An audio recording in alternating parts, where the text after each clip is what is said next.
कुठलीही संस्कृती ही फक्त या चित्रस्वरूपात घडते असं नाही आहे. मूळ याचं असतं साहित्य. आणि तुझ्या लक्षात आलं असेल की गेल्या 60-70 वर्षामध्ये नेमाड्यांच्यापासून नामदेव ढसाळपर्यंत जे काही घडत गेलेलं आहे हे सगळं लहान लहान गावातून आलेलं आहे मराठी साहित्यामध्ये. कादंबरी आली, नवीन कथा आली. माडगुळकर मनुष्य इथे माडगुळसारख्या गावातून आलेलं आहे. शंकर पाटील तिथून आले. अनेक गोष्टी घडल्या, कविता तर केवढ्या सगळ्या घडल्या. तर मग हे त्याच्याबरोबर नुसतं साहित्य राहत नाही ना. तसं इराणचा सिनेमा असेल, दुसरीकडचा सिनेमा असेल, मेक्सिकोचा असेल, इकडचा आफ्रिकन सिनेमा असेल, हा जर एवढा समृद्ध आहे तर महाराष्ट्रामध्ये एवढं सगळं वैविध्य आहे, कला, संगीत, लोककलांचं. ह्याच्यातून एक नवा सिनेमा जर जन्माला यायचा असेल तर तो नुसता सिनेमा जन्माला येऊन चालत नाही, तो बघणारा एक प्रेक्षकही तयार व्हायला. या सगळा मोठा सांस्कृतिक धक्का एका माणसाला दिला. त्या माणसानं दादा कोंडके. तो जो सिनेमा त्यांनी आणला मावळ भागातला, आणि तिकडे सगळे शब्दकळा जी त्यांनी आणली ना, केवढं चैतन्य त्या माणसाने आणलं. त्यांनी त्याची नोंद घेतली कानसारख्या मोठ्या फेस्टिवलनं की तुम्ही नुसते पुण्यात नाही करत तर तुम्ही महाराष्ट्रात सगळीकडे जाता आणि हा एक वेगळ्या विचाराचा प्रसार होतो. हे कसं करता तुम्ही? म्हणून त्यांनी चक्क तिथे प्लॅटफॉर्म दिला की तुम्ही चर्चा करा. तुमच्यावर आणखीन 2 देश आहेत. म्हणजे जगातले फक्त 3च देश त्यात आले की ज्यामध्ये मल्टिपल ठिकाणी या ठिकाणी होतात. आणि त्यांना सांगितलं की आता थिएटर भरले, आता तुम्ही अरे आपण तिकडे जाऊयात, इकडे जाऊयात. मग आपल्या लक्षात आलं की आपल्याकडे 3 सिनेमा हॉल्स होते, मग 5 झाले. आता आपण 10 सिनेमा हॉल्समध्ये, 11 सिनेमा हॉल्समध्ये दिवसात 5 सिनेमे दाखवत आहे. आणि लोक म्हणजे काय होतंय, ते लोकांना भूक आहे, लोकांना सिनेमा बघायचा आहे, लोकांना सिनेमा करायचा आहे, लोकांना सिनेमाशी भिडायचं आहे. इराणियन सिनेमा छोट्या देशातला साधेपणाने आलेला, केवळ माणुसकी, मनुष्य, स्त्री, पुरुष यावर आलेला सिनेमा जगात कसा उठून आला. आपण तितकेच जर गरीब असू, छोटे असू, तर आपल्यालाही आपलं एक भारतीय सिनेमा म्हणून स्थान असायला पाहिजे. मी जेव्हा आलो इथे आलो, मला असं होतं काय उशीर झाला जब्बार तुला. म्हणायचं काय झालं, मी आंघोळ करायला गेलो, मग केलं की रे मी ते फार उशीर झाला बघ सगळ्या गोष्टीला. हा माझा ॲक्सेंट होतो पुण्यात येण्याच्या आधी. हा लोकांना वाटलं की कुठली मराठी बोलतो या. त्यात कन्नडी होतो, तेलुगू होतो. ते काय रोलमध्ये व्यंकटेश माडगुळकरांना 1 महिना लागला माझं ते माडगुळी मराठी आणलं. पुणे इंटरनॅशनल फिल्म फेस्टिवल हे एकच फेस्टिवल असते. मला अगदी आत्मप्रौढांनी करतो वाटतं की ज्या ठिकाणी म्युझिक अँड साऊंड ही फार महत्त्वाची गोष्ट, एक दखल घेतली गेली.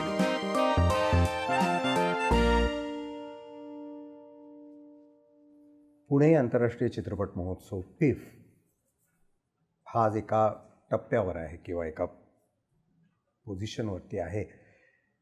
या सगळ्याचा विचार करताना काही गोष्टी डोक्यात येतात.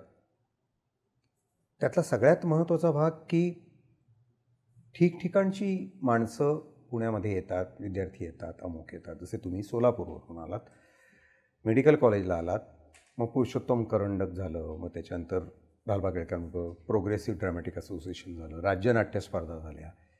या सगळ्यातून होत होत चित्रपटाकडे प्रवास झाला.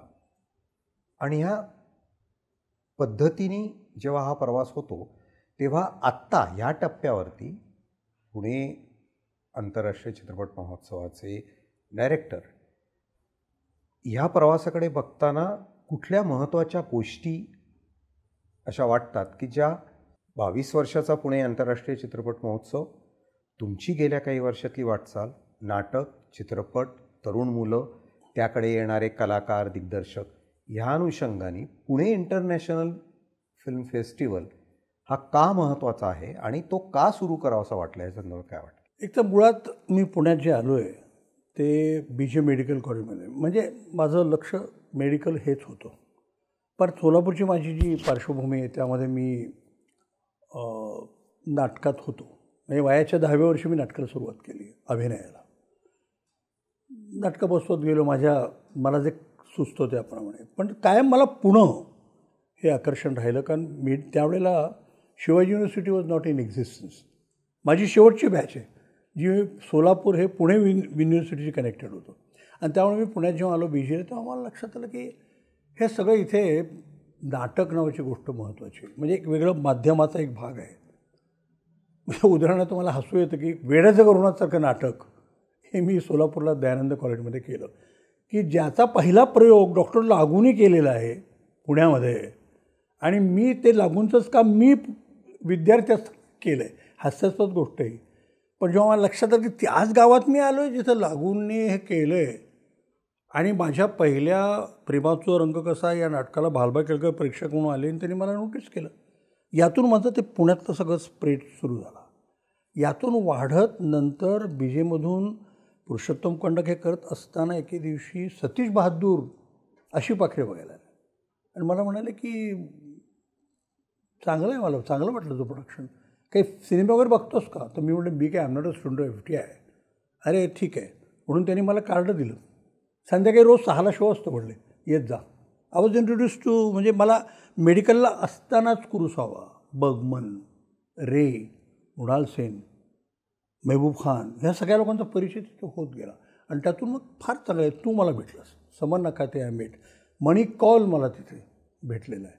या सगळ्यामध्ये एक वेगळं होत आला आणि मला लक्षात आलं की ज्या प्रभातमधून ही सगळी डेव्हलपमेंट होत गेली आहे, प्रभात स्टुडिओमधून जिथं आज FTI आलं, त्या पुण्यामध्ये शेवटी मला सुद्धा कार्ड घेऊन जायला लागले FTIला. पण कितीतरी विद्यार्थी इथं आता आहेत. कम्युनिकेशन वॉज नॉट इन भोग, फार नव्हतं त्या काळात. पण या लोकांनासुद्धा या जागतिक सिनेमाची ओळख असणं आवश्यक आहे. आणि ही एका टुरिस्टच्या एका सेमिनारमध्ये मी सहज बोलता होणार की पुण्याला गरज आहे आंतरराष्ट्रीय चित्रपट महोत्सवाची, आंतरराष्ट्रीय संगीत महोत्सवाची, असा पण विचार मांडला होता. त्यानंतर ते असं लक्षात आलं की ते करूया आपण, म्हणून त्याची सुरुवात झाली. सुरुवात पहिल्यांदा नॉन कॉम्पिटिशनची होते. नंतर लक्षात आलं की थ्रिलच येत नाही आहे, ते त्यामध्ये कॉम्पिटिशन असेल तर ते थ्रिल येणार आहे. तर सगळ्या संयोजकांनी असा निर्णय घेतला की आपण काहीतरी बक्षिसाची अमाऊंट करूया. आणि तेव्हा माझं असं लक्षात आलं की हे शेवटी सरकार यात आल्याशिवाय हे काही खरं नाही.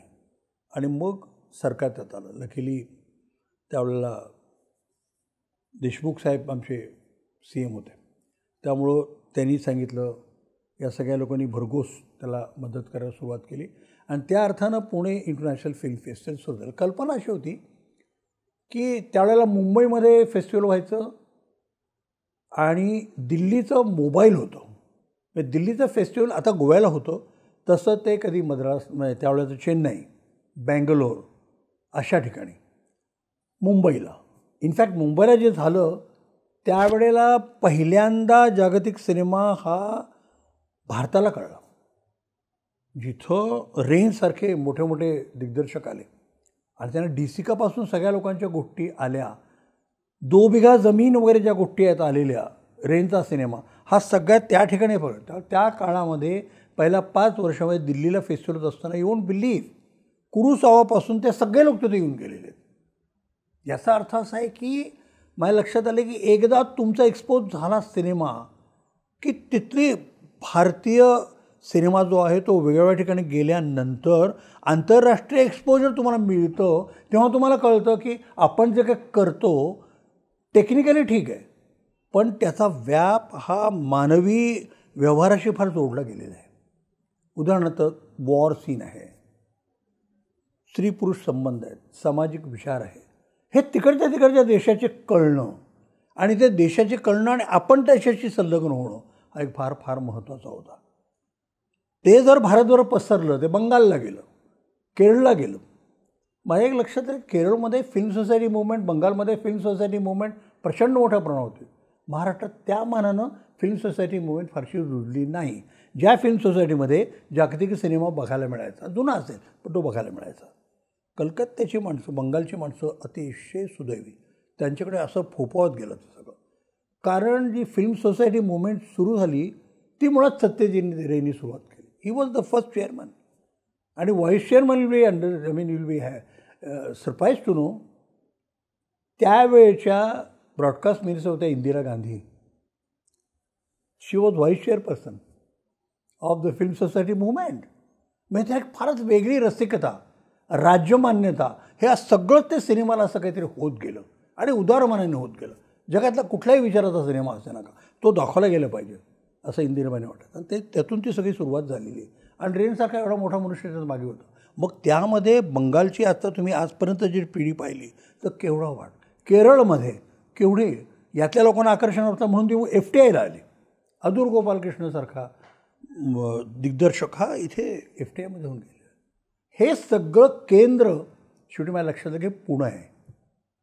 तर पुण्यामध्ये पुणे इंटरनॅशनल फिल्म फेस्टिवल होणं हे आता म्हणजे माझ्या लक्षात आलं की भारत हा एक जो व्याप होता, आता महाराष्ट्र असा एक भाग येतो. तर महाराष्ट्रातली मंडळी काय करतात? आता महाराष्ट्र म्हणजे मुंबई पुणे आहे का? महाराष्ट्र म्हणजे नागपूर आहे का, औरंगाबाद आहे का? नाही. महाराष्ट्र म्हणजे कुठंतरी एक बहुजन समाज आहे, तो खोलवर आहे. वेगळ्या भाषा आहेत, वेगळ्यांची बोलीभाषा आहेत, या सगळ्यांच्यामध्ये. त्याच तुम्हाला एक फार चांगली गोष्ट घडलेली आहे की कुठलीही संस्कृती ही फक्त या चित्रस्वरूपात घडते असं नाही आहे. मूळ याचं असतं साहित्य. आणि तुझ्या लक्षात आलं असेल की गेल्या 60-70 वर्षामध्ये नेमाड्यांच्यापासून नामदेव ढसाळपर्यंत जे काही घडत गेलेलं आहे हे सगळं लहान लहान गावातून आलेलं आहे मराठी साहित्यामध्ये. कादंबरी आली, नवीन कथा आली, माडगुळकरांसारखा मनुष्य इथे माडगुळसारख्या गावातून आलेला आहे. शंकर पाटील तिथून आले. अनेक गोष्टी घडल्या, कविता तर केवढ्या सगळ्या घडल्या. तर मग हे त्याच्याबरोबर नुसतं साहित्य राहत नाही ना. साहित्यावरून नाटक आलं, तेव्हा नाटक त्या भागातली बोलीभाषा घेऊन आलं, ते विषय घेऊन आलं. वराडी माणसं हे दार्वेकरांचं नागपूरहून आलं. मग असं लक्षात आलं की मराठी सिनेमा केवळ फक्त तर मध्यमवर्गात असतो. आणि उत्तम काम राजा भाऊ परांजपेंनी केलं. राजा ठाकूर, राजा परांजपे, धर्माधिकारी या सगळ्या लोकांनी मराठीमध्ये अप्रतिम काम केलेलं आहे. पण या सगळ्या प्रकारात भालजी पेंढारकरांचा सिनेमा जो होता तांबडीमध्ये, हे त्याच्यातला एक ग्रामीण भागात एक वेगळा आहे. या सगळा मोठा सांस्कृतिक धक्का एका माणसाला दिला. त्या माणसाचं नाव दादा कोंडके. तो जो सिनेमा त्यांनी आणला मावळ भागातला, आणि तिकडे सगळे शब्दकळा जी त्यांनी आणली ना, केवढं चैतन्य त्या माणसाने आणलं. विच्छामाजी पुरीकरासारखं एक त्यांचं नाटक होतं, ते घरोघरी पॉप्युलर झालेलं होतं. पांढऱ्या पेशा वर्ग जो होता पुण्यातला, तो वेडा झालायचा का बघून. तो पण त्यांना कळत गेलं की तमाशा नावाची गोष्ट असते. मग अनंत मानांचा एक सिनेमा तिकडून वेगळा त्याच वेळेला त्याच्या आधी सुरू आलेला आहे. तर अशा सगळ्या गोष्टी गेल्यानंतर आता ही अशी एक सुपीक जमीन आहे. जे विद्यार्थी आहेत पुणे विद्यापीठामध्ये, तोपर्यंत खाजगी विद्यापीठं सुरू झालेली होती ज्यावेळेला ही कल्पना रुजली आहे पुणे फेस्टिवलची. तर बाहेरच्या भागामधून सातारा किंवा कोल्हापूर, इकडे अकोला, इकडे अंमळनेर, बुलढाणा, इथून वेगळ्या बोलीभाषा घेतलेली मुलं पुण्यात शिकायला आली. पुणे विद्यापीठामध्ये आफ्रिकन स्टुडंट आहेत, इराणी स्टुडंट्स आहेत, बाहेरचे काही वेळा अमेरिकन स्टुडंट्स इथं आलेले तिथला सोशल अभ्यास करायला. तुम्हाला लक्षात येईल की देर इज ऑडियन्स हिअर. मग आपण इथून करायला सुरुवात करताना मेन आपला एम्फसिस हा जगातल्या मास्टर्स आहेत त्यांची ओळख, याचबरोबर नवीन काय विचार करता येतो, नवीन काय करतात हे आपल्या सगळ्या इथल्या लोकांना कळावं. सगळ्यांनी दिग्दर्शक व्हावं, सिनेमे करावेत अशी कल्पना नव्हती. पण आस्वाद नावाची गोष्ट असते की अरे कुरुसावाचा हा जुना सिनेमा दाखवला गेला, बर्गमन काहीतरी ख्रिश्चॅनिटीबद्दल बोलतो आहे, बायबलबद्दल बोलतो आहे, किंवा अँटिनिओने काहीतरी वेगळं बोलतो, DCका आणखीन काहीतरी वेगळं बोलतात, रे आपले ते वेगळ्या भाषेत बोलतात. तीच कंप्लीट डावी विचाराची चळवळ घेऊन मृणाल सेन येत आहेत, त्यातले अनेक लोक येत आहेत. रवींद्रनाथ टॅगोरसारखा क्लासिक मनुष्य इथे येऊ शकतो. या सगळ्या गोष्टी रुजत गेलेल्या आहेत. त्यामुळे मला असं वाटतं की सुरुवात करताना अत्यंत संमिश्र अशा भावनेने सुरुवात केली. You became part of it. तर तू जेव्हा जॉईन झालास त्यात तुझ्या काय अपेक्षा होत्या त्याच्या? दोन गोष्टी आत्ता म्हणतो असते की ह्या सगळ्याचा एकमेकांशी संबंध आहे. बरोबर. म्हणजे साहित्य, कुठलीही कला ही अशी स्वतंत्र काहीतरी नांदू शकतच नाही, कधीच नांदत नाही. जगात जिथे जिथे बरं काहीतरी घडत गेलं तिथे त्या त्या माणसांच्या भावना, त्यांची सुखदुःख, त्यांच्या साहित्यकृती, त्यांची बोलीभाषा, विनोद, मांडणी, नुसतंच नाही तर त्या भागातला भूप्रदेश, म्हणजे तिथली गावं, रस्ते, अमुक तमुक बघताना लक्षात यायला लागलं की महाराष्ट्रासारख्या ठिकाणी एकांकिका स्पर्धा होत आहेत, काही मुलं लिहित आहेत, काही वेगवेगळ्या पद्धतीने काम करत आहेत, आणि तू आत्ता म्हणतोयस तोच मुद्दा पुन्हा लक्षात आला की एक film and television institute of इंडियासारखी जागा, नॅशनल फिल्म आर्काईव्हसारखी जागा, की जिथे त्या गोष्टींच्या जवळ जाण्याची एक उत्सुकता मुलांमध्ये आहे. मुलं धडपडत आहेत. तुम्ही मला अगदी त्यावेळेला आठवते कुठली कुठली मुलं येऊन असिस्ट करायला मदत करतात, अमक्याला मदत करतात. मग ह्या सगळ्याला जोडणारा असा एक सकस असा काहीतरी एक समृद्ध व्यवहार करावा लागेल. त्याच्यामध्ये 3 घटक दिसतात मला. एक, त्यांना त्यांची मुळं आणि संस्कृती ही पक्की त्यांच्या अंतरंगात आहे. त्यांना इथे आल्यानंतर नवीन गोष्टीला सामोरं जावं लागतं आहे. मग त्यांचे प्रश्न असतील, शहरी प्रश्न असतील, नागरी असतील, अनागरी असतील, भाषा असतील, तिथले जीवन रीती व्यवहार असतील. तसा इथे एक सिनेमा नांदू लागला होता. तो आर्काईव्ह आणि ह्याच्यामुळे उपलब्ध होता. मग ह्या सगळ्यांना 3-4 प्लॅटफॉर्मवर जोडता येईल का? एक, शिक्षणाकरता तुम्हाला हे माध्यम सापडणं. पण सगळे तू म्हणतो तसं की सगळे शिकायला आलेले नाही तिथे, की बाबा सगळे काही फिल्म मेकर व्हायला आले नाहीत, कोणी डायरेक्टर व्हायला नाही. पण सकस सिनेमाचा अनुभव कसा असतो, समृद्ध अर्थपूर्ण सिनेमा हा ह्या सर्व अभिजात कलांच्या तोडीचा ताकदीचा व्यवहार असतो. एक साधं उदाहरण म्हणून सांगतो. आपल्या नाटकाच्या निमित्ताने रशियाला जाण्याचा योग आला होता. त्याच्या आधी फ्रान्समध्ये जायचा योग आला होता. त्यावेळेस सहज गेल्यानंतर म्हणलं की अरे मी बघितलं आहे. त्यावेळेस तिथली जी इंटरप्रिटर होती, तू कसं बघितलं असेल, तू तर आत्ताच आला आहेस. तर त्या सिनेमाच्या संवेदनेचं माझ्याशी नातं मला तिथे गेल्यानंतर कळतं. तसं जागतिक पातळीवर तू आत्ता म्हणता तसं इराणचा सिनेमा असेल, दुसरीकडचा सिनेमा असेल, मेक्सिकोचा असेल, इकडचा आफ्रिकन सिनेमा असेल, हा जर एवढा समृद्ध आहे तर महाराष्ट्रामध्ये एवढं सगळं वैविध्य आहे, कला, संगीत, लोककलांचं. ह्याच्यातून एक नवा सिनेमा जर जन्माला यायचा असेल तर तो नुसता सिनेमा जन्माला येऊन चालत नाही. तो बघणारा एक प्रेक्षकही तयार व्हायला लागतो. त्या संवेदनेनी, आस्थेनी त्या सिनेमाला सामोरं जाणार की काहीतरी करता येतं. हा पोरगा काहीतरी करून बघतो. ह्याच्यामध्ये एक वेगळ्या पद्धतीचा बाज वापरला आहे. ह्याच्यामध्ये त्यांनी संबंध त्या भौगोलिक परिस्थितीचे, ते रस्ते, त्या झोपड्यांमधनं त्या मुलाची तडफड दाखवली आहे.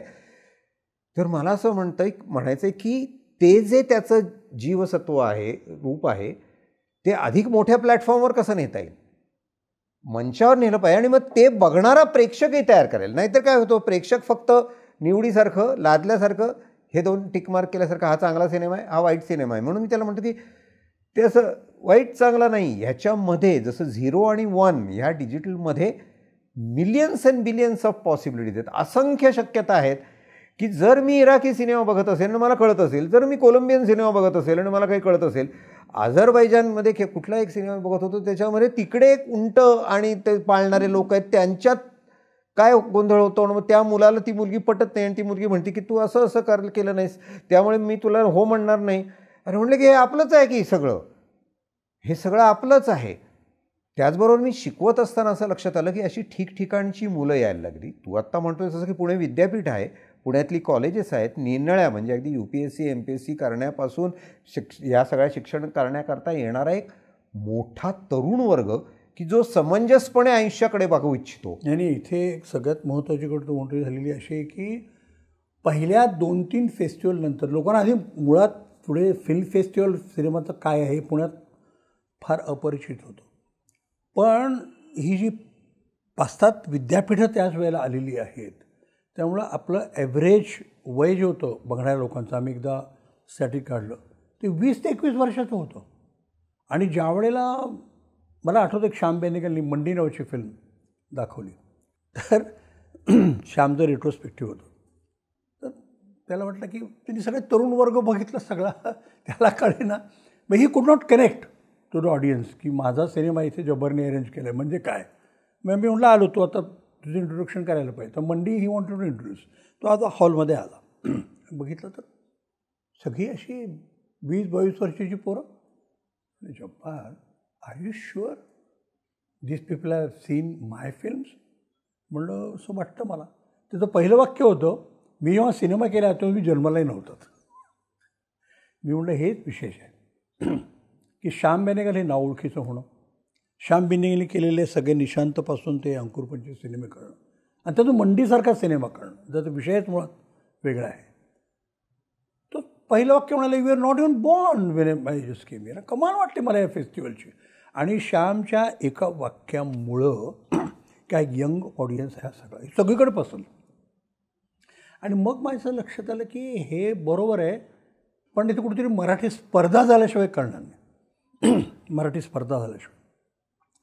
आता मग त्यावेळेला विलासराव देशमुख होते.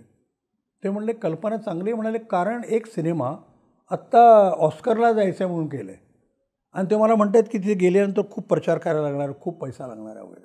आणि मला म्हणाले आपण स्टँड होणार आहोत का तिथे? म्हणलं आता आपण निवडला आहे सिनेमा आणि तो भारतीय पॅनलने निवडला आहे. बरेच मल्याळी सिनेमे असतात, पंजाबी असतात, त्यातून मराठी सिनेमा निवडला गेला आहे. मग याचा तर काही ती स्टँड होणार, तुम्हाला मदत करायला लागेल. मग एक मदत केली, सगळी केली, पण आपण कुठे आहोत म्हणजे टेक्निकली कुठे आहोत आपण हे कळलं. मग तेव्हा माझ्या लक्षात आलं की केवळ वर्ल्ड सिनेमामध्ये आपण त्यावेळेला निवडला सिनेमा.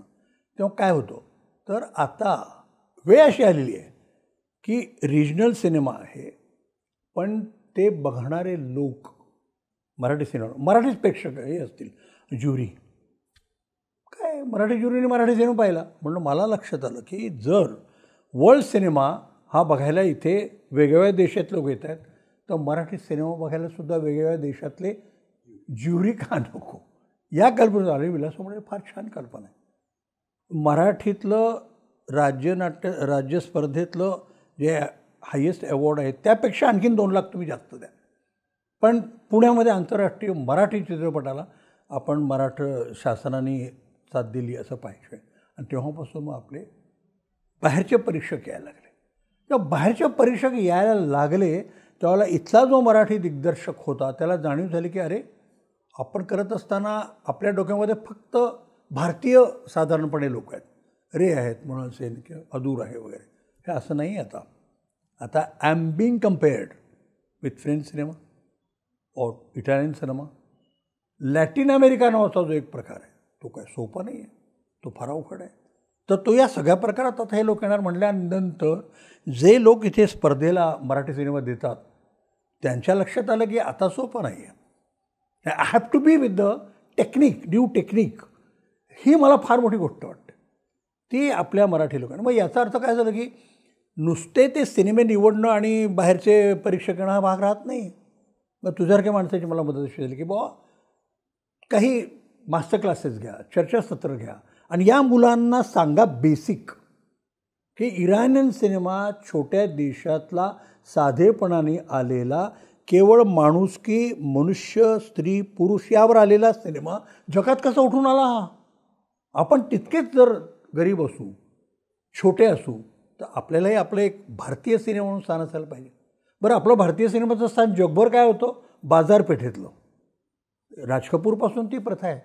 राज कपूरच्या वेळेला तर एक वेळ अशी गोष्ट होती की राज कपूर इज इंडिया, जे आजकाल राजकीय लोकांच्या बाबतीत बोललं जातं. ते was a time Wien Raj Kapoor was India. म्हणजे राज्य करताना सुद्धा एक कॉम्प्लेक्स यावा असं राज कपूरचं व्यक्तिमत्व होतं. तर रशियामध्ये गेल्यानंतर are you from India, you are from Raj Kapoor place असं म्हणायची वेळ. असं राज कपूरमुळे सगळीकडे ते पसरत गेलं. आणि हे फक्त तिथंच नाही राहिलं रशिया किंवा डाव्या विचारसरणी, कारण राज कपूरची सरणी त्यावेळेला के अब्बास वगैरेमुळे डावी होती. पण ते नंतर बॉलिवूड सिनेमाचं पुढे मिथुन चक्रवर्ती आणि अमिताभ बच्चन ही सगळी माणसं क्रेज झाली. आता हे शाहरुख खानपर्यंत. हा सिनेमाच वेगळा आहे, जगाच्या बाजारपेठेतला आहे तो. आपण जे म्हणतोय ते इथल्या फेस्टिवलमध्ये निर्माण होणारं टॅलेंट हे वेगळं आहे. एक प्रकारची प्रयोगशाळा आहे. या प्रयोगशाळेमधून येणारा सिनेमा हा 100% एक्सपेरिमेंट असावा ही कल्पना आहे. जसं नवकथेत घडलं, नवीन कवितेमध्ये लोक सांगत गेले. अगदी अकोल्याचा एक चांगला कवी आला, एक कवी कुठला तरी बुलढाण्यात आला आणि त्याची भाषा घेऊन तो जेव्हा साहित्य संमेलनामध्ये बोलायला लागला, लोकांच्या अंगावर काटा आला की अरे दुष्काळ नावाची गोष्ट असते, या दुष्काळामध्ये सुद्धा एक करुणा जी होते ती कविता टिपते. करुणा आहे ती नवकथेत येते. तसं हे सिनेमात काही येऊ नये. दुष्काळ हा पण विषय असू शकतो आणि शेतकऱ्यांच्या आत्महत्या हा एक विषय असू शकतो. त्याचप्रमाणे जातींच्या मध्ये कशी गंमत होते. हे जातींचं एक आंबेडकरांनी म्हटल्याप्रमाणे असं आहे की आपण म्हणतो ते असे जातीतले आहेत, कल्पना नसते लोकांना त्या जातीत सुद्धा एक उपजाती असतात आणि त्याला उपजातीतलं लग्न त्याचं नाही चालत, हे आज पण आहे. हा त्या तरुण मुलांच्या लक्षात की हा एक सिनेमाचा विषय आहे. दोन माणसं एकमेकांच्या जवळ येतात, प्रेम करतायत, पण केवळ काहीतरी जातीचा भाग आहे म्हणून हा सिनेमाचा उत्कृष्ट विषय होऊ शकतो. पण गंमत बघ की असे काही सिनेमे झाले की जे आपल्या फॉरेन ज्युरीने पण मानले, अरे अशी प्रथा आहे. आता गंमत अशी व्हायची ज्युरीची आपल्या की त्यांना वाटायचं की हे पुणे इंटरनॅशनल फिल्म फेस्टिवलमध्ये आपले सिनेमे दाखवले जातात, हे एक वेगळंच जॉनर्स आणि काही घेऊन येतात. संध्याकाळी हॉटेलच्या रूममध्ये गेल्यानंतर जेव्हा टी व्ही ऑन करायचे तर तो मुंबई, तमिळ, तेलुगू हा सिनेमा यायचा. 2 मिनटं वाक्य बोललं, एक गाणं सुरू झालं. 2 मिनटं वाक्य की नाच सुरू झाला. 2 माणसं नाचतायत, झाडामागे जात आहेत, ते पण ठीक होतं. पुढे तर अशी प्रथा आलेली आहे, एका वेळेला 50 माणसं नाचतात, त्यांना कळत नाही काय आहे. मला ते विचारायचे काय हा तुमचा देश आहे. सिनेमा आम्ही बघतो तो इतका वेगळा आहे, तो सिनेमा आहे त्यात माणूस एकच गात नाही न, मी वेस्ट साईड स्टोरी असेल तर 2 गातात, इथं सगळा ग्रुपच गातोय, काय आहे काय, आणि तुम्ही लोक एन्जॉय करता. मी म्हटलं ही एक आमची जगण्याची परंपरा आहे. Film music is part of us. तुम्ही हाऊ इट इज डिस्कनेक्टेड नाही म्हटलं, तुम्ही समजून घ्या, हे डिस्कनेक्टेड नाही आहे. मग माझ्या लक्षात आलं की इथे एक नवीन विचार येणं आवश्यक आहे. म्हणून प्रायोगिक सिनेमात म्युझिक कॅन बी समथिंग.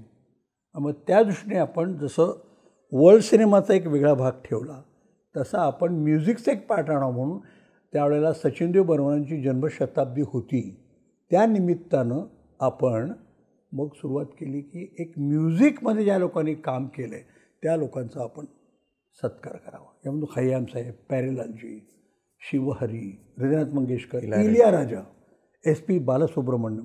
झालं काय निमित्तानं की नुसतं मराठी किंवा मुंबई फिल्म इंडस्ट्री हिंदी ही नाही राहिली आपल्याकडे. या निमित्तानं पुन्हा एकदा सगळ्या भारतातलं सगळं संगीत पण जोडलं गेलं. तो माझ्या मते अविभाज्य भाग आहे. आणि पुणे इंटरनॅशनल फिल्म फेस्टिवल हे एकच फेस्टिवल असे मला अगदी आत्मप्रौढीने करू असं वाटतं की ज्या ठिकाणी म्युझिक अँड साऊंड ही फार महत्त्वाची कुठे दखल घेतली गेली. आणि दखल घेतली त्याचा अर्थ असा की कुठेतरी एक क्रिएटिव्ह विचार साऊंडचा आणि दृश्य आणि संवाद या सगळ्यांचा एक काहीतरी, आणि शिवाय म्युझिक रेकॉर्डिंगमध्ये त्याचं एक टेक्निक आहे, एक ॲम्बियन्स आहे. तेवढंच मग ॲटमॉस आलं. ॲटमॉसवर लोकांना जाणीव आली, अरे आपले सगळे सिनेमे आपण मल्टिप्लेक्समध्ये दाखवतो. तो जो ग्रामीण भागातून सिनेमा आला तो तिथल्या सिंगल थिएटरमध्ये काय तर मोनो साऊंडमध्ये बघताना ज्या मुलांना वाटत तेच एकदम मल्टिप्लेक्समध्ये आल्यानंतर त्यांनी केलेल्या सिनेमाला एकदम वेगळंच परिमाण प्राप्त झालं. मग रसूल पुकुटीसारखी माणसं इथे चर्चासत्र राहायला यायला लागली. आमचा चतुर्जी आला विश्वदीप, तो सांगायला लागला की संजय लीला भंसाळीच्या सिनेमात मी कसे वेगळे वेगळे साऊंड वापरले. थोडक्यात असं की आशय ही गोष्ट तू जसं कायम तुझ्या क्लासरूममध्ये कायम घेत आला जागतिक सिनेमातून, आशयाबरोबर सगळं टेक्निक पण त्यात यायला लागलं. या चर्चासत्रामध्ये आपल्या आसपासच्या लहान गावातून आलेल्या मुलांना कॅमेऱ्याची चर्चासत्र झाली, त्यानंतर साऊंडची झाली, एडिटिंगची झाली, स्क्रिप्ट रायटिंग, एक्झॅक्टली ह्या सगळ्या गोष्टी. गेल्या वर्षी तर हा आमचा ऑस्कर विनर शिखर प्रसाद हा एडिटर आला की ते गाणं नातो नातो केलं कसं त्यानं, हे काय आहे काय. त्यामुळं मला वाटतं की पुणे इंटरनॅशनल फिल्म फेस्टिवलमध्ये ह्याचा काहीतरी वेगळा भाग झाला. आणि मग आपल्या बोलण्यातून असं लक्षात आलं की आपण हे फारच सीमित करतो आहे. मला गव्हर्नमेंटने सांगितलं आम्ही तुम्हाला ग्रँट देतो आहे, तर मग पुढे मी तुमच्याशी चर्चा केली मी की खरंच आहे की नागपुरात मनुष्य इथे कुठे येणार पुण्याला. हे फक्त सवाई गंधर्वमध्ये होतं की सवाई गंधर्वची जादू अशी आहे की जवळजवळ महाराष्ट्रातली सगळी मंडळी भीमसेन जोशींना ऐकायला, सगळ्या लोकांना ऐकायला महाराष्ट्रातून कानाकोपऱ्यातून येतात. पण हे इथे सिनेमाला 7 दिवस राहणं आणि ते करणं हे डिफिकल्ट आहे. त्यातून तुला माहिती आहे, मग आपण ती वेगवेगळ्या भागात जावं, एक्सटेंडेड फेस्टिवल करावं अशी होती. तू बोल ना त्याबद्दल काही. मला एक असं वाटतं की पुन्हा पुन्हा हा प्रश्न आहे की निरनिळ्या पिढ्यांनी बघितलेलं साहित्य, कला, संस्कृती, सिनेमाच्या वाटचालीतले त्याचे टप्पे, पण बदलत्या सिनेमाला, बदलत्या व्यवहाराला सिनेमाच्या म्हणजे करण्याच्या, बघण्याच्या, आस्वादनाच्या किंवा त्यात सहभागी होण्याच्या. म्हणजे अनेक वेळेला आत्ता माझ्या असं लक्षात येतं की कुठून कुठून माणसं येतात आणि ते सिनेमा करू इच्छितात. आपण जो मुद्दा केला आहे की फिल्म फेस्टिवलमध्ये जगातले सिनेमे येतील, भारतातले म्हणजे अगदी आसाम काय मणिपूर त्रिपुरा इकडून तिकडून सगळीकडनं आपण भारतीय सिनेमे आणतो आहोत. जगातले जवळजवळ आता किती 100 देशातनं जवळजवळ सिनेमे आपण गोळा करतो आहोत. तसा ह्याचं नातं त्या गावातल्या त्या ठिकाणच्या माणसाशी लागलं पाहिजे. नाहीतर त्याला वाटायला लागेल की हे कुठेतरी तिकडे होतं, इथे काही त्याचा संपर्क लागत नाही. पण मला तर करायचं आहे, माझ्या भूमीतनं माझ्या संवेदनेतनं करायचं आहे. माझ्या डोक्यात असं होतं की त्या ठिकाणी काही एक रुजावं, काही तिथे केंद्र व्हावं की ज्याच्या भोवती तिथली नाटकातली मुलं असतील, तिथली काही सिनेमा बघणारे असतील, तिथली माध्यमातली माणसं असतील, तिथले काही भाषा शिकवणारी मंडळी, बरेचसे विद्यार्थी पण होते तुझे. हो. आणि ह्या सगळ्यांकरता तिथे एक काही जागा निर्माण व्हायला पाहिजे की ते येऊ शकत नाही, पण तिथे एक निदान 20, 30, 40 सिनेमे. आणि म्हणून सिनेमा ह्या जागतिक कलेची गंमत अशी आहे की त्याचं जागतिकपण, मी नेहमी म्हणतो तसं की सिनेमा ही एक लोकशाही कला आहे.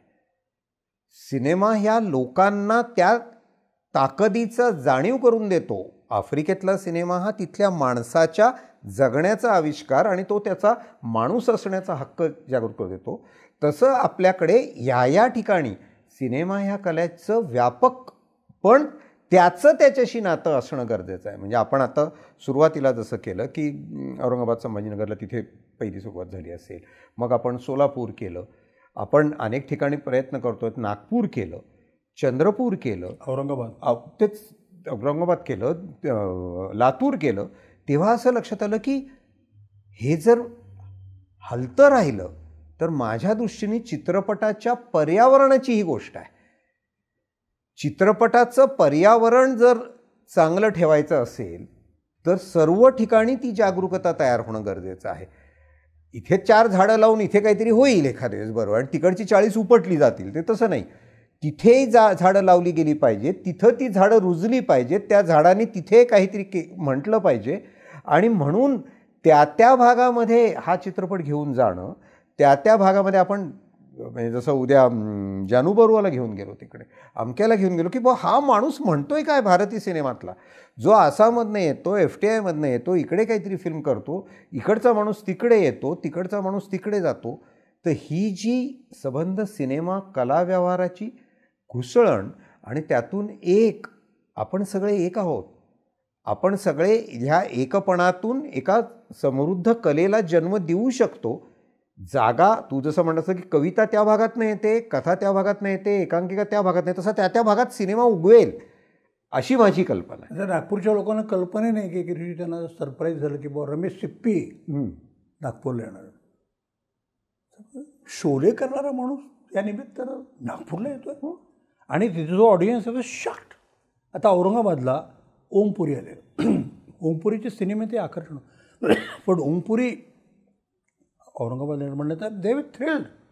म्हणजे त्यांना कुठे ठेवून कुठे नाही असं होतं की ते चांगले फिल्म मेकर यांचं एक आदान प्रदान म्हणतो असं. आणि हे काय आहे, याचं एक पण बेसिस आहे.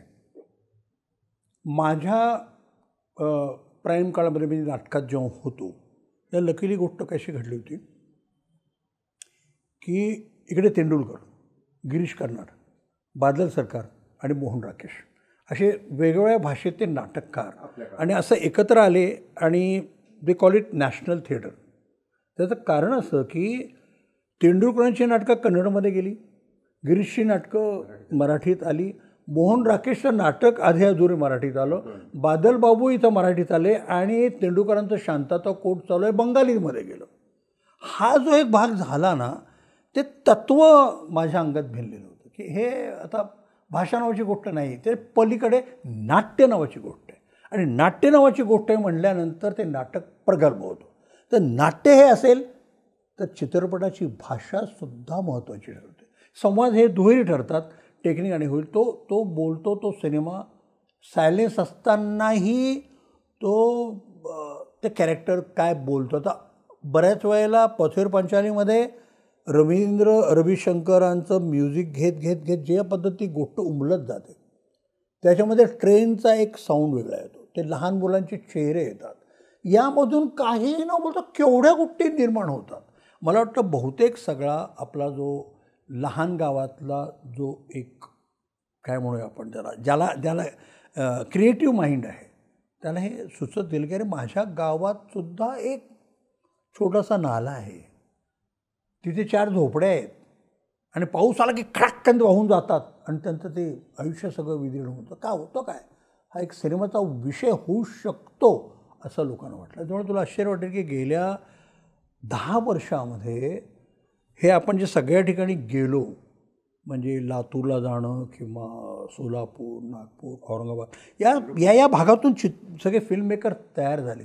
आणि आत्ता पुण्यातल्या आपल्या स्पर्धेची गोष्ट अशी आहे की गेल्या 4-5 वर्षामध्ये पहिले आलेले सिनेमे हे पुण्या मुंबईतले नाही आहेत, हे बाहेरचे आहेत. आणि यामध्ये काय होतं, आपल्या लोकांच्या कल्पना येत नाही की ते अरे बापरे, मग तो फ्रेंच ज्युरी आहे, तिला कसं कळणार इथे काय होतं, इथं तर नुसती वाळू आहे, इथं नुसतं एक वैराण असं काहीतरी हे, आणि त्यामधलं जगणं आहे, त्यांना कसं कळणार? त्यांना कळत नाही की आफ्रिकेमध्ये पण तसंच काहीतरी असतं आणि फ्रान्सच्या अंतर्भागामध्ये सुद्धा कुठेतरी असं असतं.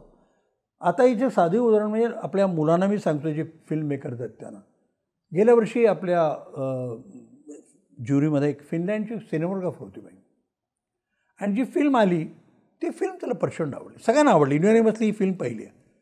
पण म्हणजे खूप पैसा चांगला असणारी दुसरी फिल्म होती जी कार्पोरेटने केलेली होती किंवा TV चॅनेलने.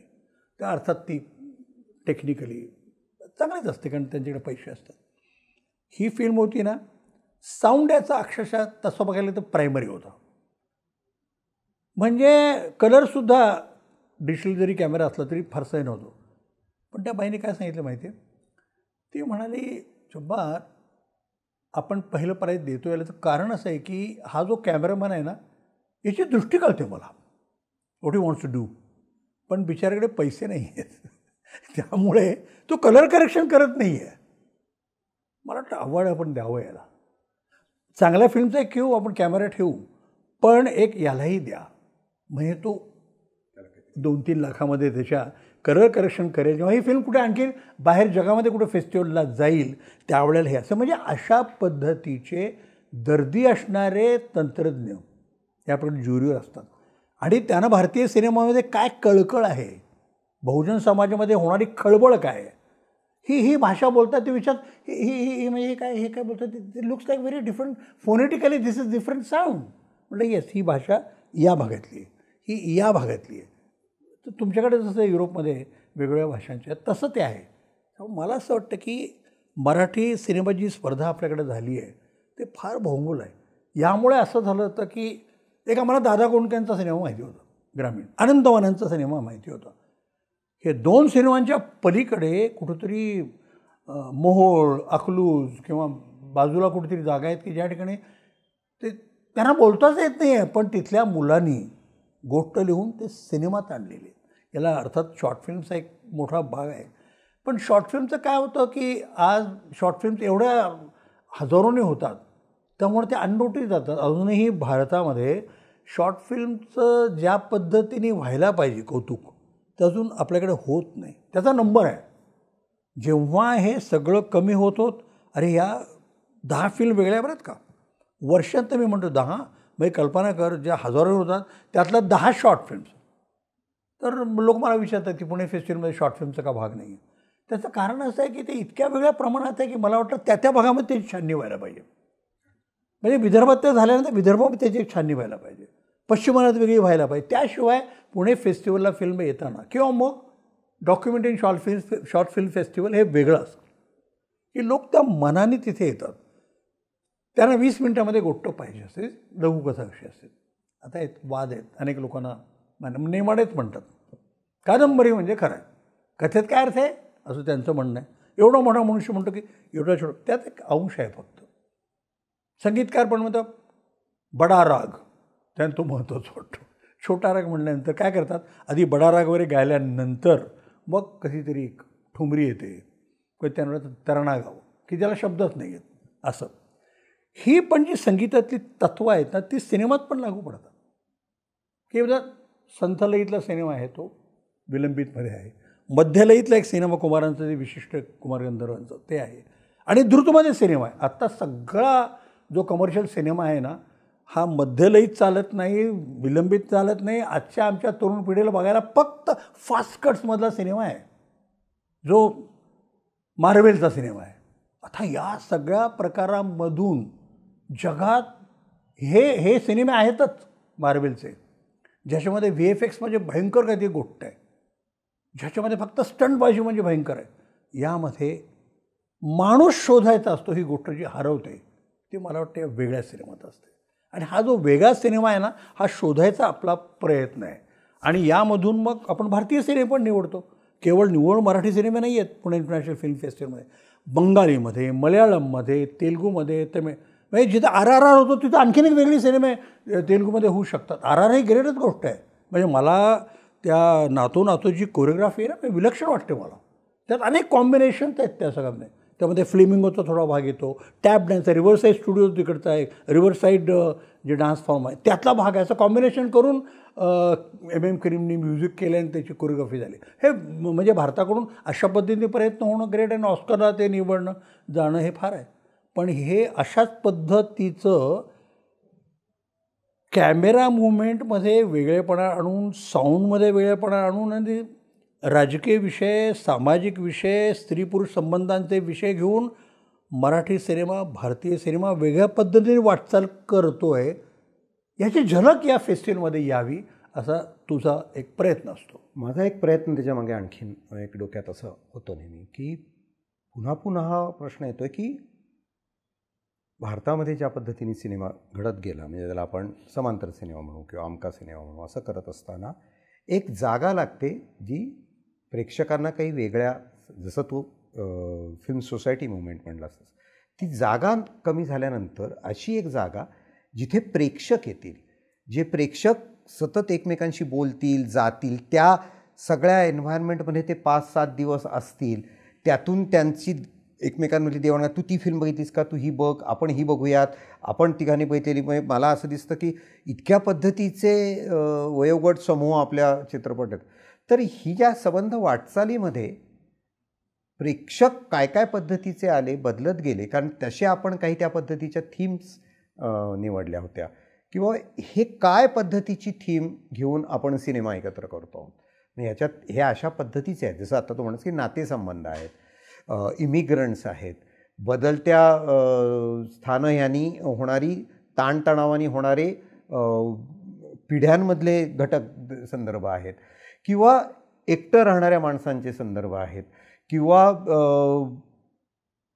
कशापासून तरी तुटल्याने तयार होणारी आणि कशाला तरी जोडण्याच्या आशेने तयार होणारी काही माणसांची धडपड चालली आहे. तसा एक मोठा, फार अति चांगला असा एक प्रेक्षक समुदाय पुणे फेस्टिवलला लाभला. मला असं लक्षात आलं की सुरुवातीला करत असताना आपण फेस्टिवल करतोय, आपण जेव्हा ते वाक्य लिहितो की वी सेलिब्रेट सिनेमा, फेस्टिवल ह्याचा अर्थ त्यात सगळ्यांनी सहभागी होता आलं पाहिजे. तो उत्सव आहे. कला हा मानवी उत्सवाच्या किंवा मानवी आशा आकांक्षा अमुक तमुक काय असतील त्या भावभावनांना एक काहीतरी एक व्यापकपण देऊन त्याचं समुदायपण, त्याचं समूहपण देणार आहे. पुणे आंतरराष्ट्रीय चित्रपट महोत्सवामध्ये निरनिराळ्या वयोगटाचे, निरनिराळ्या आर्थिक सामाजिक स्तरातले, कोणी ITतले आलेले आहेत, कोणी कुठल्या गावातनं आलेत. आम्ही 3 दिवसच आलो आहे इथे हे बघायला. काही ठिकाणी मला भेटलं तेव्हा काही महिलांचे गट आले. आम्ही ठरवलं बरं का, दरवेळेला इथे 5 दिवस इथे यायचंच, कुठले सिनेमा बघायचे आम्ही ठरवलं, आम्ही ते वाचतो सिनॉप्सिस. तेव्हा असं लक्षात यायला लागलं की एक याला साथ देणारा एक मोठा प्रेक्षक समुदाय तयार झाला. मला हा सगळ्यात महत्त्वाचा वाटतो. नाही तर तो पुन्हा एका पातळीवरती कुठल्या तरी लोकांचं खाजगी काहीतरी व्यवस्थित केलं असं नाही. तर मला कोणते म्हणते, सर 3 वर्षापूर्वी मी आलो होतो, त्यावेळी मी नगरला होतो, सर 5 वर्ष मी इकडे होतो, त्यावेळी मी इकडं होतो, नंदुरबारवरून मी इकडे आलो होतो, त्यावेळेला मी आलो होतो, आता मी इकडे शिकायला आलो आहे, आता मी इथे आहे, पण आता मी आमची 3 मित्र आम्ही येतो फेस्टिवलला. तेव्हा असं लक्षात यायला लागलं की ह्यात सामील होणारा एक जनसमुदाय आहे. हा नुसताच कुठल्या तरी लोकांनी ठरवून केलेला आपला आपला व्यवहार नाही आहे. याच्यात जनसमुदाय येतो, तो उत्साहाने सामील होतो, तो शेअर करतो, तो एकमेकांची चर्चा करतो, आर्ग्यू करतो, त्या सगळ्या व्यवहारात त्याचा काहीतरी व्यवहार होतो.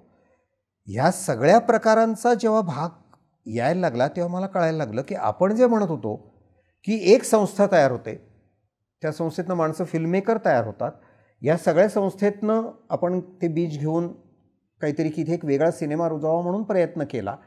ह्या प्रयत्नाला प्रतिसाद मिळाला, आपण त्याची रूपं बदलत नेली, त्याला प्रेक्षकांचा साथ मिळाला, त्याच्यावर आपण तो ठिकठिकाणी नेला आणि याची जागतिक पातळीवरती दखल घेतली गेली की हा सिनेमा हा फक्त खाजगी लोकांचा किंवा काहीतरी गटाचा एवढ्या समुदायाचाच नाही, तर हा एक पसरत जाणारा संवेदना व्यवहार. ही माणसं माणसांची जोडायला लागली.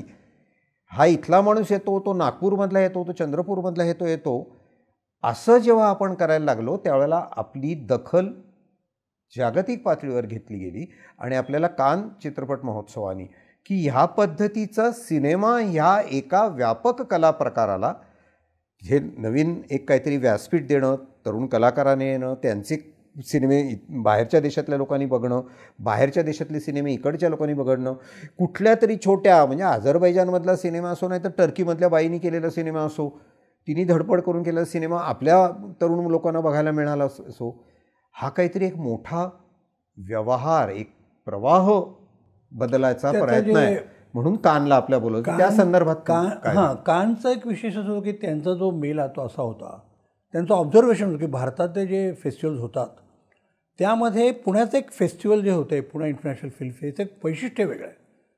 त्याचे आम्ही जाणीवपूर्वक केलं असं मी म्हणणार नाही, पण त्यांनी त्याची नोंद घेतली कानसारख्या मोठ्या फेस्टिवलनं की तुम्ही नुसते पुण्यात नाही करत तर तुम्ही महाराष्ट्रात सगळीकडे जाता आणि हा एक वेगळ्या विचाराचा प्रसार होतो. हे कसं करता तुम्ही? म्हणून त्यांनी चक्क तिथे प्लॅटफॉर्म दिला की तुम्ही चर्चा करा. तुमच्यावर आणखीन 2 देश आहेत, म्हणजे जगातले फक्त 3च देश त्यात आले की ज्यामध्ये मल्टिपल ठिकाणी या ठिकाणी होतात. उदाहरणार्थ आपल्यावर लंडन फेस्टिवल आलं, मला आठवतं कारण आंबेडकर फिल्म जेव्हा मेन फेस्टिवल दाखवली गेली तर ती डिमांड अशी होती की त्यामध्ये मँचेस्टरला पण दाखवा, बर्मिंगहॅमला दाखवा, अशी मला डिमांड होती. आमच्याकडे NNPCने फक्त 2च शो दिले होते, मग ते पुन्हा त्यांनी मागून घेतले आणि त्यामुळं ते तिथे गेले. कॉर्लोव्हेरीला असं आहे. त्यामुळं कानमध्ये पहिल्यांदा पुणे इंटरनॅशनल फिल्म फेस्टिवलचं त्याची दखल घेतली गेलेली आहे. त्यात बोलत असताना काय वैशिष्ट्य आहे असं बोलताना मी सांगत गेलो आणि यामध्ये रेट्रोस्पेक्टिव्ह पण एक मोठा विचार होता आणि मी त्यात जो त्या लोकांना आवडलेला विषय हा होता की you are not living your traditions behind. तुम्ही ट्रेडिशनचा पण विचार करता तुमच्या पुणे इंटरनॅशनल फिल्म फेस्टिवलमध्ये आणि हे सगळ्या एक्सटेन्शनमध्ये जातं, हे विशेष आहे. म्हणजे उदाहरणार्थ असं आहे की तुम्ही रेना नाही विसरत, तुम्ही कुरुसावा नाही विसरत, तुम्ही बिल वाल्डर विसरत नाही, तुम्ही ते त्याच्या एक कृतज्ञता तुमची त्यात असते. ही पण फार महत्त्वाची गोष्ट आहे. आणि त्यात ती कानच्या फेस्टिवलमध्ये बोललो ते असतं की Poona is a student place, is a education centre, cultural centre. त्यामुळे ॲकॅडमिक्स हा एक आमचा फार महत्त्वाचा भाग आहे. बाकी उत्सव आहे असं मान्य करतो, आपण पण उत्सव करतो, परंतु Pune international film festival being a education centre, film education आणि ॲकॅडमिक्स हे आमच्याकडे फार महत्त्वाचं. त्यामुळे आपल्या फेस्टिवलची कनेक्टेड माणसं आहेत ही जास्त ॲकॅडमिक्समधली आहेत. उदाहरणार्थ मला आत्ता अजूनही जाणवतं, कुमार गंधर्वांचं एक म्हणणं होतं की तुम्हाला परंपरा माहिती आहेत का? तुम्हाला परंपरा माहीत नाही, तो बंडखोरी कसले करणार तुम्ही? तुम्हाला माहीत नाही, रिअलिस्टिक सिनेमा, न्यू रिअलिझम त्यात तो तुम्हाला कळतो, इटालियन सिनेमामधून काहीतरी आलं आहे, फ्रेंचमध्ये, हे बरोबर आहे. पण तुम्ही म्हणता no no no we don't believe that, आम्हाला रिव्होल्ट करायचं. म्हणजे काय करतात की सत्यजित रेच्या बरोबर ऋत्विक घटकना जगसपोज करायचा, कारण त्यांनी रेव्होल्युशन केली. पण तो एक लक्षात घ्या, त्या दोघांच्यामध्ये काहीतरी विचारांचं एक समज येतो. पण हे कळणार कसं आजच्या पिढीला? आजची पिढी इतकी डिस्कनेक्ट आहे समोर. त्यामुळे आत्ता मी कानमध्ये सांगितलं की हे एक तिथलं आमचं वैशिष्ट्य आहे की आम्ही ते कनेक्ट करून देतो लोकांना की ऋत्विक घटकने असा हा या सिनेमामध्ये या वेगळ्या पद्धतीचे रचनात्मक बदल केलेले आहेत. अडूरसारख्या लोकांनी एक रिॲलिझममधून वेगळं फॉलो केलं. पण मणिकौलसारखा असा एक धक्का देणारा असा एक फिल्म मेकर झाला की तो ऋत्विक घटक आणि काही फ्रेंच फिल्म मेकर यांना घेऊन पुढे आला. पण डू यू नो दिस? त्यामुळं हे बंडखोरी करणं वगैरे सोपं आहे फार. आताही फिल्म मेकर सर मी जरा फार वेगळं टेक्निक वापरतो, म्हणजे काय केलं? सर मी असं एक एलिनेशन वापरलं. एलिनेशन काय म्हणजे कुठलं ब्रेक्तेन एलिनेशन आहे काय आहे? मग तो गडबडतो. अरे ब्रेक्तेन वगैरे नाही सर मी ते बऱ्यापैकी. अरे हो पण ते कुठल्या तरी पुस्तकात वापरलेला शब्द आहे. ट्राय टू अंडरस्टँड एलिनेशन म्हणजे काय आहे ते, हे तुला माहिती. मग बिनिल तुला माहिती आहे का? पोस्तोलिनी माहिती आहे का? हे माहिती जेव्हा होतं ना तेव्हा कळतं की गोष्ट सरळ पण सांगता येते, गोष्ट वाकड्या मार्गाने सांगता येते, गोष्ट फ्लॅशबॅकने सांगता येते. अशा अनेक तंत्र आहेत. पण त्यासाठी बेसिक अगदी दादासाहेब फाळक्याने जो सिनेमा केला तिथून ते आज तागायत जे प्रयोग होतात ते ब्लॅक अँड व्हाईटमध्ये झाले, नंतर सिनेमास्कोप आला, नंतर साऊंडमध्ये फरक झाले, कलरमध्ये फरक झाले, 35mm गेला, त्यानंतर व्हिडिओ सिनेमा आला. अरे बाबा तू हे बघतोयस का सगळं काय झालं आहे? यामध्ये कदाचित तुला सापडेल. तुला माहिती का माध्यम बदलल्यानंतर आपण एका विशिष्ट माध्यमामध्ये मास्टरी करतो त्यानंतर तुमची पंचायत होते. जेव्हा सिनेमा बोलायला लागला मूकचित्रपट करणाऱ्या दादासाहेब फाळक्यांना धक्का बसला. तो सिनेमा बोलत नाही आहे आणि मूकचित्रपटावरून तो बोलतोय असं दाखवायचं असं एक आव्हान चॅलेंज फाळक्याने घेतलेलं. तो सिनेमा बोलायला लागला. जे कॅमेरामॅन ब्लॅक अँड व्हाईटमध्ये अप्रतिम काहीतरी करत होते कलरच आला. इथे कलरवर बोललं जायचे की ये जहाँ बहुत बहुत करीब आहे, सुंदर आहे, खूबसूरत आहे. म्हणजे ते ब्लॅक अँड व्हाईटमध्ये करायचं होतं चॅलेंज. ही हरियाली, अरे हरियालीमध्ये ब्लॅक अँड व्हाईटमध्ये हरियाली होती, पण नंतर ती कलर झाल्यानंतर हरियालीचं काय राहिलं? अरे दिसते ती. असे हे जे बदल गेलेले आहेत ना आजच्या फिल्म मेकरना अशा या फिल्म फेस्टिवलमध्ये एक ॲकॅडमिकली कळलं पाहिजे की हे काय आहे. त्यामुळं एक ॲकॅडमीज आपण सांभाळतो, आपण जुन्या लोकांची सुद्धा एक गाठ बांधतो. त्यामुळं कळतं की अरे तो त्याला वाटतं की मी काहीतरी खूप नवीन हे सांगेल. अरे नाही, हे मागे आशिष सेननी सांगितलेलं आहे, हे राजकपूरच्या सिनेमात असंच सांगितलं आहे, हा देवानंदचा सिनेमा आला होता असा होता. आणि त्यामुळं आपण जी एक योगदानाबद्दल जे आपण एक नोंद घेतो लोकांची, पहिल्या आपल्या योगदानामध्ये मृणाल सेन, दिलीप कुमार, नंतर लताबाई, देवानंद, इथून सगळी 17 होत जवळजवळ आत्तापर्यंत आपण आलो आहे. आता जवळजवळ रेखाच्या जनरेशनपर्यंत आपण आलेलो आहे रिकग्निशन करायला. त्यामुळे जेव्हा सगळे लोक येतात तेव्हा त्यांचे ते सिनेमे दाखवले जातात. गेल्या वर्षी मनोज कुमारचं होतं. आपण प्रॅक्टिकली कुठंतरी यूट्यूबला वगैरे बघतो मनोज कुमार, पण मनोज कुमारचं काहीतरी विशेष होतं. कमर्शियल सिनेमामध्ये पण प्रत्येकाने काही ना काही, बी आर चोप्रासारख्या एक अतिशय सक्सेसफुल माणसाने कानूनसारखा गाणं नसलेला ब्लॅक अँड व्हाईट थ्रिलर केलेला आहे.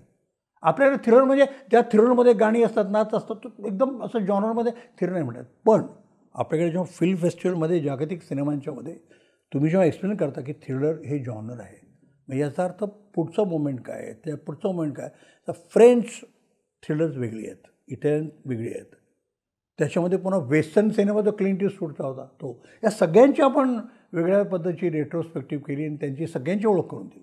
त्यामुळे 22 वर्षामध्ये समोर मला असं वाटतं की आपण जेवढं प्रत्येक येणाऱ्या पिढीला जितकं समृद्ध करता येईल याचा आपण प्रयत्न केलेला.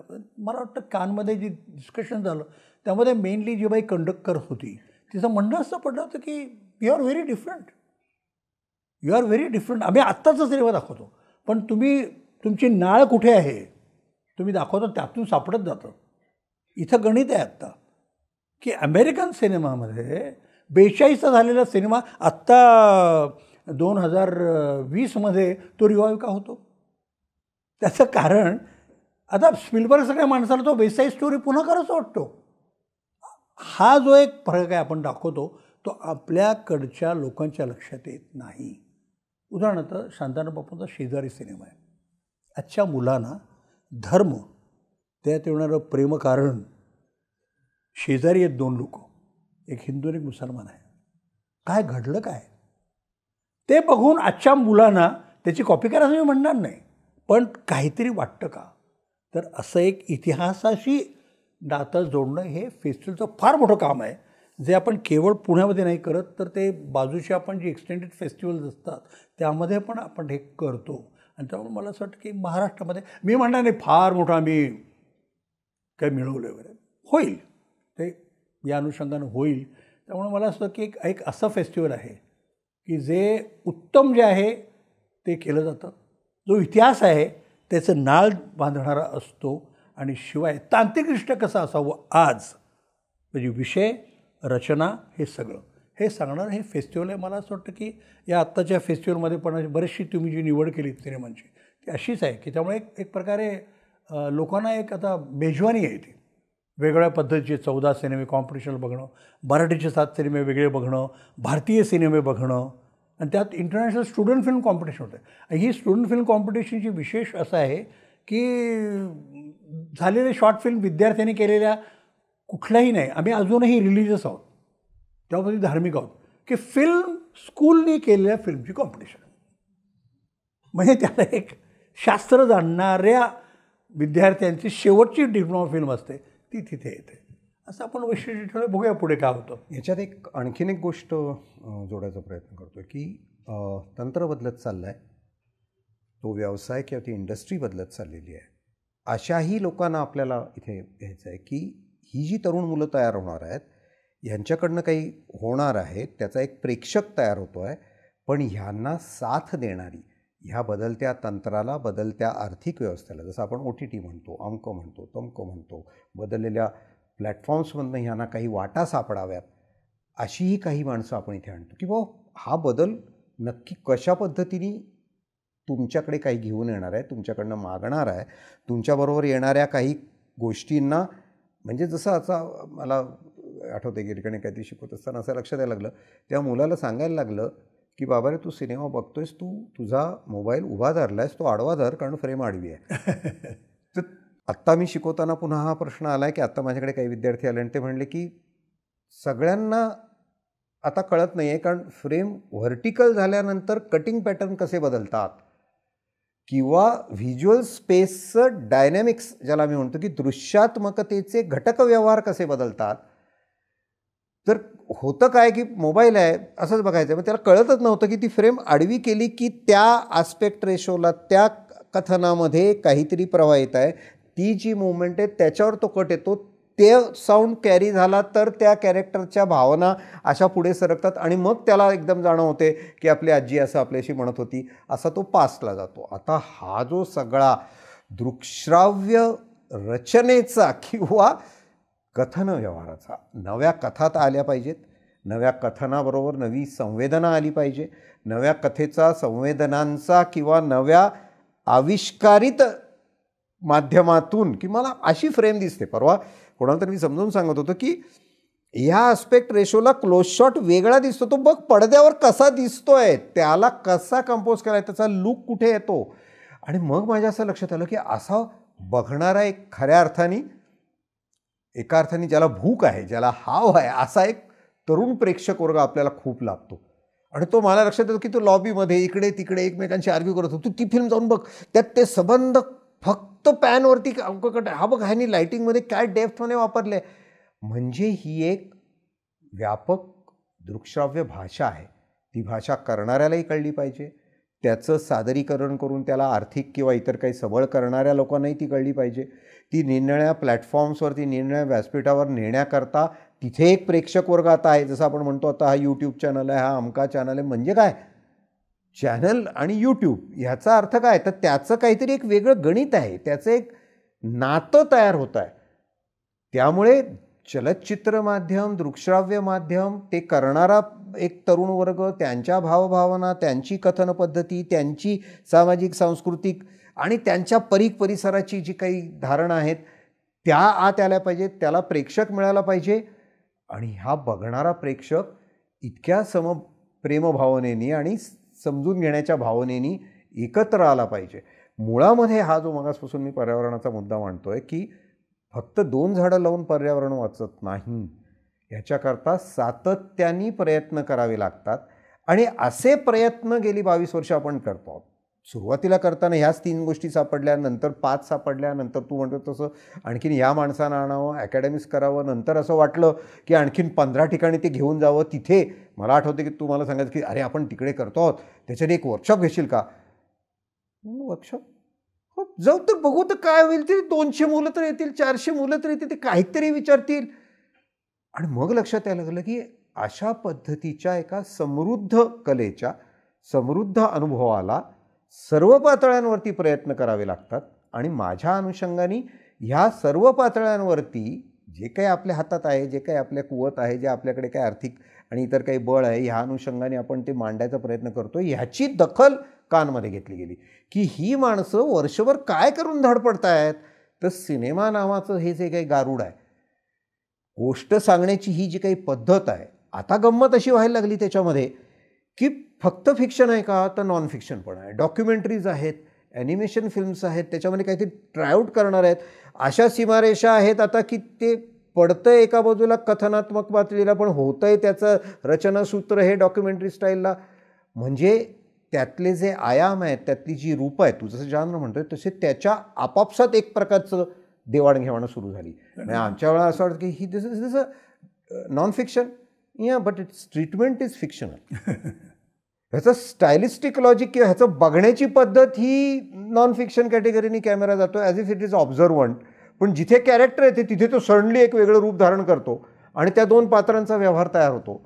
म्हणजे जगात ह्या भाषेत, जगातली सगळ्यात तरुण भाषा ज्याला म्हणतात दृकश्राव्य चलचित्र माध्यम भाषा, ज्याच्यामध्ये आता सगळ्यांच्या हातात यंत्र आली, सगळ्यांना सोयीसुविधा आल्या, पण तितकाच एक समृद्ध आविष्कारित मन, बुद्धी आणि त्याला साथ देणारा प्रेक्षक वर्ग, हा सगळ्यात म्हणजे कलाकार, कलाकृती आणि आस्वादक हे एकत्र येतील तेव्हा त्याचं समूळ रूप, त्याचं उत्थान, त्याचं रूप बदलणार. आणि म्हणून फेस्टिवल जसं आहे की पूर्वी असं म्हणलं होतं की त्या कलाकृती म्युझियममध्ये बंद करून काय करायचे, तिथे येऊन माणसं बघतील. म्युझियम विदाऊट वॉल्स असं मला वाटतं आंद्रे मॉर्लनी म्हटलं होतं. त्यावेळी की तसंच सिनेमा हा मुक्त आविष्कारित पद्धतीने सगळ्यांपर्यंत पोहोचला पाहिजे, करावासा वाटला पाहिजे. आणि असं काहीतरी एक वेगळं प्रारूप, मॉडेल आपण गेली 20-22 वर्ष ह्या सगळ्या फिल्म फेस्टिवलच्या निमित्ताने करतो आहोत. त्याला सुरुवात फिल्म फेस्टिवल या फॉर्ममध्ये झाली, फिल्मा यायला लागल्या, बघायला लागल्या, आपल्या देशातल्या आणि इतर लोकांना आपण सन्मानित करायला लागलो की ह्या आली पाहिजेत, ह्यांची एक परंपरा आहे, यांची एक पद्धती आहे, त्यांनी यांचं काहीतरी योगदान आहे. आणि या सगळ्यामध्ये एक महत्त्वाची गोष्ट येत गेलेली की त्याला सातत्याने प्रेक्षकांचा मिळणारा प्रतिसाद. मला भयंकर कौतुक वाटतं, रांगा लावून लावून माणसं जेव्हा उभी राहतात आणि त्यांना सांगितलं की आता थिएटर भरले, आता तुम्ही अरे आपण तिकडे जाऊयात, इकडे जाऊयात. मग आपल्या लक्षात आलं की आपल्याकडे 3 सिनेमा हॉल्स होते, मग 5 झाले, आता आपण 10 सिनेमा हॉल्समध्ये, 11 सिनेमा हॉल्समध्ये दिवसात 5 सिनेमे दाखवत आहे. आणि लोक म्हणजे काय होतं आहे, ते लोकांना भूक आहे, लोकांना सिनेमा बघायचा आहे, लोकांना सिनेमा करायचा आहे, लोकांना सिनेमाशी भिडायचं आहे. म्हणजे काही वेळेला परवा मागच्या वेळेला तसं जॉनी लिव्हर ह्या माणसाला आणल्यानंतर ऑडियन्स पूर्ण भरलेला आहे, श्रीकर प्रसाद आहेत तरी पूर्ण भरलेला आहे फेस्टिवलमध्ये. त्याच वेळेला परदेशी माणूस येऊन पटकथेवर काहीतरी बोलतोय, तोही काहीतरी सांगतोय, कोणीतरी काहीतरी आणखीन काहीतरी सांगताय.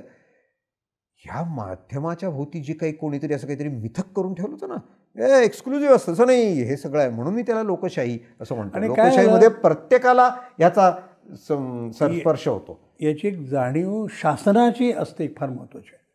म्हणजे वी आर लकी की अतिशय रसिक असे लोक, एक सांस्कृतिक मंत्री असतील किंवा मुख्यमंत्री, या लोकांनी फार मोठा हातभार लावला. कारण मला असं वाटतं की राजाश्रय असल्याशिवाय ना काही गोष्टी अशा आहेत की ज्या ठिकाणी पैशाची आवश्यकता असते ती नाही होत.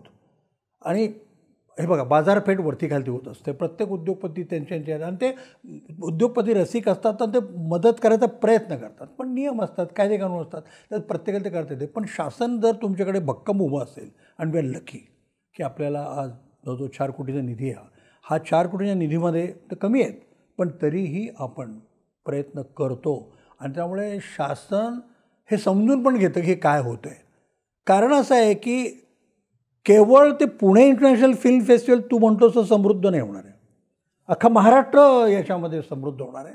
आणि महाराष्ट्र हा बाकीच्या प्रांतापेक्षा किती वेगळ्या पद्धतीने हे करू शकतो याचं आहे की जो सर्व भान ठेवतो की मराठी सिनेमा आहे, भारतीय सिनेमा आहे, परदेशी सिनेमा, हे सगळं. हे बघा, आता मोबाईल आला, त्या मोबाईलने सिनेमा होऊ शकतो. नवीन कंपनीने सांगितलं की त्याची जी काही रचना आहे ती जवळजवळ मोठ्या कॅमेरा एवढी आहे वगैरे. मला मान्य आहे, या सगळ्या गोष्टी सगळ्यांनी कराव्यात, यात काय प्रश्नच नाही आहे, आणि त्याबरोबर राहावं. पण मी एकदा त्या मोबाईलचं मला सगळ्यात चांगलं काय वाटतं की 4-5 वर्षाच्या मुलांना पण व्हिडिओ केल्यानंतर क्लोजअप कळतो. की आत्ता अरे आपला आजोबा बोलतोय, तो चालतोय, तो तो 4 वर्षाचा मुलगा पायावर कॅमेरा ठेवतो, नंतर सगळ्या आजोबाकडे बघतो, तो पडतो, त्याला आवडतं, गोष्ट तयार होते. आजोबा चालत चालत पडले म्हणजे वयाच्या 4थ्या वर्षी त्याला मोबाईलचं कळतं. याचा अर्थ तो काही सत्यधीर होणार नाही. पण निदान एक कॅमेरा त्याचं चित्र बोलतंय, त्याचं चित्र हलतंय याची जाणून त्यांनी आणली. त्यामुळं I am thankful to mobile, प्रश्नच नाही. पण निदान ते मोबाईलमुळे सगळं कळलं याचं पालकांनी भान ठेवलं पाहिजे. त्याला मोबाईलमधलं तो 10वीला येईपर्यंत त्याला कळतं का? मग त्याला 10वीला येईपर्यंत कळत असेल, त्या नाटकातलं अभिनयाचं कळत असेल, नृत्यातलं कळतं, संगीतातलं, त्यात पालकांनी त्यामध्ये पुढे येऊन काही करावं ही अपेक्षा आहे. आणि म्हणून त्या पालकांनी सुद्धा येऊन ते बघायला पाहिजे. अरे मुलगा माझा फिल्म मेकर हो म्हणतो म्हणजे काय आहे. तर या फिल्म फेस्टिवलचं ते विशेष असं आहे.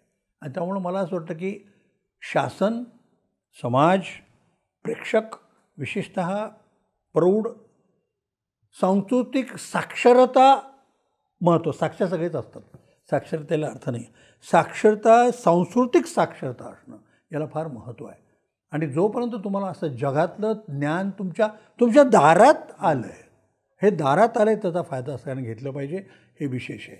आणि या सगळ्या गोष्टीचं जे काही वैशिष्ट्य ठेवली पाहिजे. आता हे बोलू एमपीवरून इथं आलो, मला कौतुक वाटलं लोकांचं की तरुण पोरांनी सुरू केलेलं हे सगळं आहे. पण सगळ्यात चांगली गोष्ट मला अशी आवडली की इथं पुण्याच्या भाषेत बोललं म्हणजेच ते चॅनल वगैरे ते मानत नाहीत. कोणती अकलूजकडचं बोलतं, कोणीतरी पंढरपूरकडचं बोलतं, हे त्यांनी वर्ज केलं नाही आहे. तसा आपल्या फेस्टिवलमध्ये सुद्धा महाराष्ट्रात त्या कानाकोपऱ्यात घडणाऱ्या गोष्टी त्या भाषेतलं. मी जेव्हा आलो इथे त्यावेळेला मला असं होतं की काय उशीर झाला जब्बार तुला. ते म्हणायचं काय झालं, मी आंघोळ करायला गेलो, मग केलं की रे मी ते, फार उशीर झालं बघ सगळ्या गोष्टीला. हा माझा ॲक्सेंट होतो पुण्यात येण्याच्या आधी. हा लोकांना वाटलं की कुठली मराठी बोलतो या. त्यात कन्नडी होतो, तेलगुही होतो. ते काय रोलमध्ये व्यंकटेश माडगूळकरांना 1 महिना लागला माझं ते माडगुळी मराठी आणायला. पण अशा या बोलभिडूच्या या चॅनेलनी वेगवेगळे प्रकार पण लोकांचे बोलणारी माणसं पण वेगवेगळ्या क्षेत्रात आहेत. त्यामुळे मला वाटतं की आज सिनेमासारख्या अत्यंत क्लिष्ट आणि जवळजवळ ॲकॅडमिक फार बोललो आपण, असा प्रकार बोलभिडून केला. तर मला असं वाटतं की त्याला आभार मानले पाहिजेत पुणे इंटरनॅशनल फिल्म फेस्टिवलतर्फे. आणि पुन्हा एकदा केव्हा तरी सत्तर करूया सुरू झालं की. मला ह्याच्यात एक आणखीन एक गमत आहे की मधली 2-1 वर्ष करोनाने गेल्यानंतर त्यावेळेला धडपडतोय, ऑनलाईन हे करतोय, तिकडचा प्लॅटफॉर्म मिळतोय का, हे होणार आहे का, बदलती टेक्नॉलॉजी, KDM येतं आहे का नाही, हे तिकडे जातं आहे का नाही, हे सगळं चालवायला एक खूप काय म्हणतात गाडून घेतलेली अशी एक टीम लागते. आणि त्या 2 वर्षाच्यात इतकी उलघाल होती की सारखं पुढे ढकलतोय, होणार आहेत का, निम्मं थिएटरमध्ये होणार का, थिएटरला पैसे देऊन होतले. आत्ता मला असं वाटतं की आज यावर्षीच्या फेस्टिवलचं आपण एक चिन्ह तयार केलं आणि ते मला सगळ्यात महत्त्वाचं वाटतं की कितीही परिस्थिती वर खाली उलटी पालटी हो, राजकीय सामाजिक पातळीवरती आपल्याला काहीतरी दडपण होतात, तर त्या परवा मी म्हणत असं की स्त्रिया केंद्रीय चित्रपट आणलेत आणि त्यात एकटा माणूस आणि संबंध जगडव्याळ परिस्थिती, त्यात आपलं काय होणार असे वाटणारे सिनेमे आले. तेव्हा यावेळेला मला असं लक्षात आलं की तू जे म्हणतोस की आपल्या सुरींना आपल्या ह्याला आधीची काहीतरी पाठबळं आहेत, त्यामुळे आपले 2 हात आहेत, ते सिनेमाच्या स्ट्रिपने बनलेत. त्या 2 हातामध्ये एक उडणारं कबूतर आहे, शांतीचं प्रतीक आहे. आणि ह्यातून एक होप, आशा की हे सगळं होणार आहे, तांत्रिक होणार आहे, करोना येणार आहे, लोक अडकून पडणार आहेत, ऑनलाईन करायचं का, ऑफलाईन करायचं का, अमकं करायचं का, हे चांगलं आहे का, ते वाईट आहे का. पण त्यातला सगळ्यात महत्त्वाचा भाग की माणूस कला आस्वादक आणि कलेशी संवेदनात्मक जाण ठेवणारा समाज तयार झाला की तो समृद्धपणाने एक व्यापक माणूसपणाकडे जातो. म्हणतो आशा निर्माण होते. त्यामुळे आपलं चिन्ह यावेळेला आपण ठेवलं की आशा, की हे मुक्त आहे. जितकं पुढे जाल, जितकं आशेने पावलं टाकाल, जितकी समजूतदारपणे या माध्यमाला अधिकाधिक सामोरे जाल, तितके प्रेक्षक येतील, तितके त्याला आश्रयदाते भेटतील आणि हे चालू राहील. खूप संक्रमणातून सगळं जावं जग जाते. जग त्यामध्ये असं वाटतं की लवकरच कुठेतरी शांतता निर्माण होईल. माणसात शांतता असते त्यावेळेला ते प्रत्येक देशाच्या संस्कृतीमध्ये वाढ होते, कलांच्यामध्ये वाढ होते आणि ते पांढरं कबूतर जे आहे ना ते सगळं काही सांगून जातं. बाबांनो बस झालं, don't hate yourself, love is a thing. आणि हीच एक आशा आहे. तर मला वाटतं आपण हे आजचं जे बोलणं आहे तर सिनेमा इज होप याच्यावरती संपूयात. थँक्यू बोल भेटू. थँक्यू.